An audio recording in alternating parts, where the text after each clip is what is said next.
Well, it's Navy week at Notre Dame, always a week of trepidation because of the triple option, Millennial wing T offense that Navy runs now. I'm Tim Priester with Tim O'Malley from Irish Illustrated, John Brice from FootballScoop, and this is Irish Illustrated's Instant Analysis brought to you by the RVMH Hall of Fame and the Northern Indiana Event Center in beautiful Elkhart, Indiana. Navy week, I don't know how you guys feel about it. I mean, from a Notre Dame perspective, there's always an ease with it because you feel like every time Notre Dame has the football offensively, they're going to have to score. And then with a veteran offense, Drew Cronick, the offensive coordinator at Navy, and, of course, Blake Horvath running the offense, this is another real challenge for Notre Dame coming off a shoddy performance, shall we say, against Boston College. Well, they're probably fortunate they had that against Boston College because it wouldn't work out so well if it was this week against Navy. But there's always been one key to beating Navy, and that is scoring touchdowns on Navy. When Notre Dame gets to 40, they're not going to lose to Navy. They've had a close call in that regard once, but the name Brian Van Gorder was involved there, so that's probably why the game was close. And my question to Marcus Freeman, this is a very experienced defense against the option. They had a lot of guys coming back that were MVPs of that game last year. But my question for Freeman was the first-year defensive coordinator at Notre Dame has struggled against the option, against some form of this option, except Marcus Freeman. Well, he interrupted me and mentioned, I struggled, but it was with Cincinnati where he gave up a record over 550 rushing yards, and he said something along the lines of, they just kept running, and I couldn't do anything about it. That won't happen this week, but this is Chris Ash's second brush with the option. Ohio State season opener, that's not the same as this option offense right now, JB. Yeah, and TP called it the Millennial option. I thought he was going with the Millennium Falcon there, and I was going, no, Marcus Freeman said it was a Galaxy not that long ago that he was the Cincinnati defensive coordinator in 2017. He gave up 42 points and 569 rushing yards as part of a 640-day total offensive performance from the Navy Midshipmen that afternoon. I think I saw that the Navy quarterback had a 53-yard touchdown run on the first play of scrimmage in that game. But Marcus Freeman has grown since then, and he's seen it now every year he's been at Notre Dame. That's already 4 years in a row, 1 as defensive coordinator, 3 as head coach. He will be heavily involved this week with Chris Ash. It was interesting that he did recall immediately, and I know he said to me, I know you're referencing Al Golden. Golden gave it up against the pass. They won 35-32. That's a future Broyles Award winner. Another future Broyles Award winner, Bob Diaco, basically got mercy ruled in his first effort. So the experience of Freeman being able to impart that to Chris Ash with experienced players is key.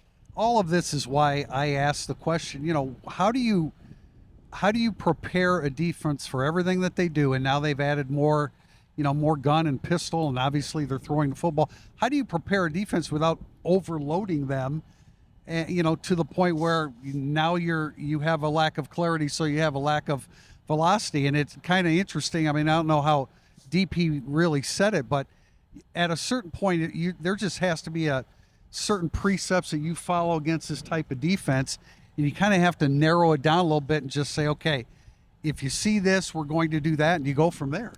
Yeah, and I think there's always the issue of they have more adjustments than you have to them, but that is still part of the game, and it goes back to what Golden said. You're adjusting every series. You're not adjusting it to half anymore. You're adjusting every series. It means a lot more in this situation. It means a lot more in the SEC always, but it means a lot more against Navy that you adjust to series by series and find something to kind of stem the tide. But as Drew Bentock mentioned on our walk over here, the best adjustment to Navy is tackling behind the line of scrimmage once in a while, because then it's not so hard to stop that offense. Well, and your question, TP, elicited a really nice answer from Marcus, because he said, look, we do have to trim it down. We have to limit our play call sheet. We will not have the depth on the play call sheet that we have against a quote-unquote typical opponent. And so then I also think you rely on the fact that Notre Dame, you're facing the most disciplined team that you will face all year, but you're still the better team. Notre Dame still has the better players. Notre Dame still has the better athletes. So you do simplify it, and you have them to be really keen on their assignments and know their assignments, and then just go execute and play ball. Naturally, we talked about kicking, and there was no way that we were going to come out of that game without talking about it immediately afterwards and then in the Monday press conference. They will decide this week who the kicker is. A lot of, it's kind of rallying the troops, okay, what is the problem?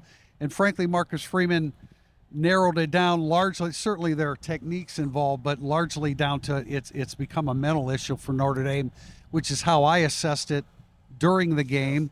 And so Notre Dame has had to call in some experts, including some mental mental motivators, I guess, to help get the kicker straight. But what they can't call in case people are wondering, is a soccer player, because Marcus Freeman was asked that today, and there is a rule with the grandfathered in players. They are over the 105. Once you had 105 players for this year, you cannot add anyone to your football team after you've submitted your list of players. There is no soccer player that will be available.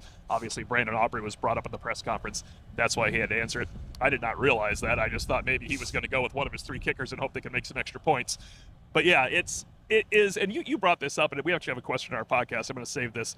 The kicker rankings coming into college has nothing to do with Notre Dame kicking on a field of play. When a guy like James Rendell, who was a professional athlete, said, the first time I walked out into a stadium, I was overwhelmed, I think young kickers can be overwhelmed too, JB.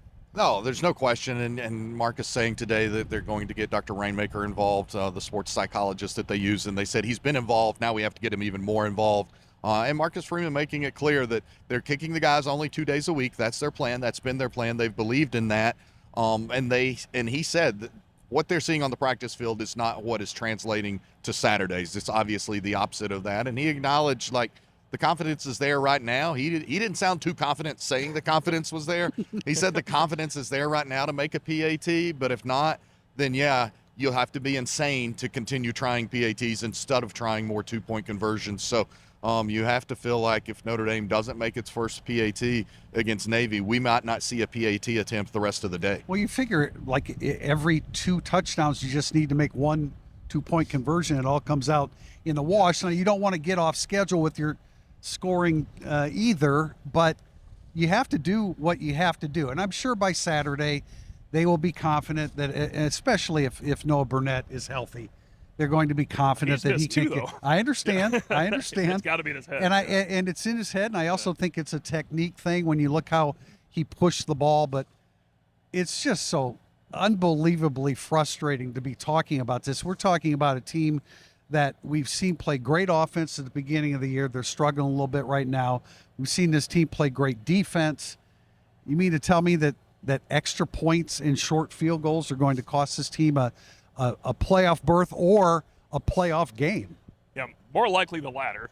You're probably only going to be one, maybe one. I don't think there'll be 2 close games where it could happen again. Of course, we didn't think Boston College would be within 8 points in the fourth quarter either, so we should probably stop predicting 40-point blowouts all the time when we stand here. But you have to kick extra points. If you can't kick extra points, I don't understand what you're doing out here. Like, you have to just choose one kicker to kick extra points, and that's all he does is kick extra points. The field goals are going to be nerve-wracking for Notre Dame fans all year, because when you sit out there at 37 yards, it's not an extra point. Extra points are absolutely automatic. 37-yarders seem automatic because college football and pro football has fantastic kickers. College football has plenty of good ones. There used to be a joke, those college kickers. Well, not against Notre Dame, only when Notre Dame's out there. I think field goals are a problem even for a healthy Noah Burnett in the playoff. Extra points. Find a guy to kick the extra point. Stick with him. Make your extra points, or don't play on the team. Notre Dame opponents, by the way, are 13 of 14 on field goals, so they have it figured out. And like you start to watch other teams kick now, and it's just free and easy, just knocking it right through the goalpost, right down the middle.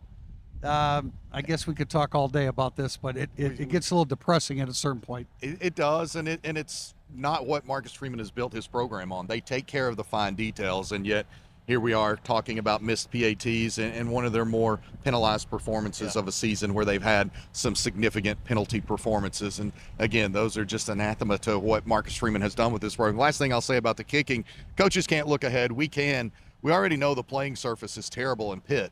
And now Pitt is scoring points like never before. And so you talk about when could this bite Notre Dame? Could it bite Notre Dame in the playoffs? Notre Dame needs to get it fixed this week before going to Pitt the next week. I was told they replaced that field. Okay, so that should be in order. Let's talk about something a little bit more encouraging. 2 players in particular, both on the defensive side of the ball. I asked Marcus Freeman about Josh Burnham. Obviously, he played his best game of the season. He's been banged up. He was banged up in the preseason. He was injured early last season, so it's during been Northern Illinois game. And so it's been and it compromised him for several games after that. But he talked about, certainly he played his best game, and he talked about how Josh Burnham's the kind of guy that he would rather play at 75% than wait until he's 100%. And he was rewarded with a really, really fine performance against Boston College. I think the strength of that defensive end group is in 2 things. One is Boubacar Traore, and 2, it's in the pack more than the next individual. And Josh Burnham accentuates that with help. He's going to help Bryce Young.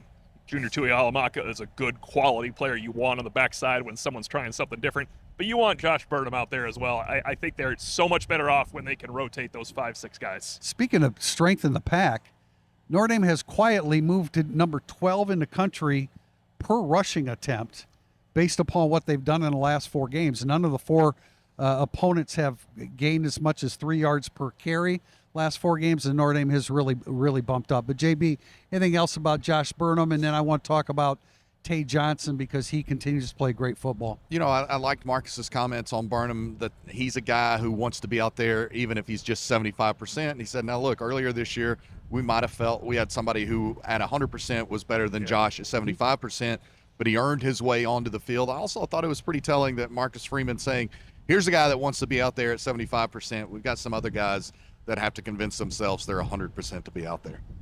Well, that's the way it always is. I mean, there's no football team that everybody loves football the same amount, and I think it takes a while to learn that.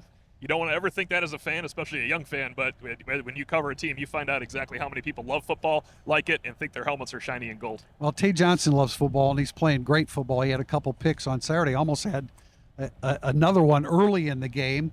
I thought it was interesting. Marcus Freeman talked about Tay Johnson essentially saying, hey, I need to grow, teach me. And he's doing great things in all areas of his life. He's doing well academically. He's certainly doing well on the field. When a player is a sponge for information on how to get better, and then you're an athlete like Tay Johnson is, great things are going to happen.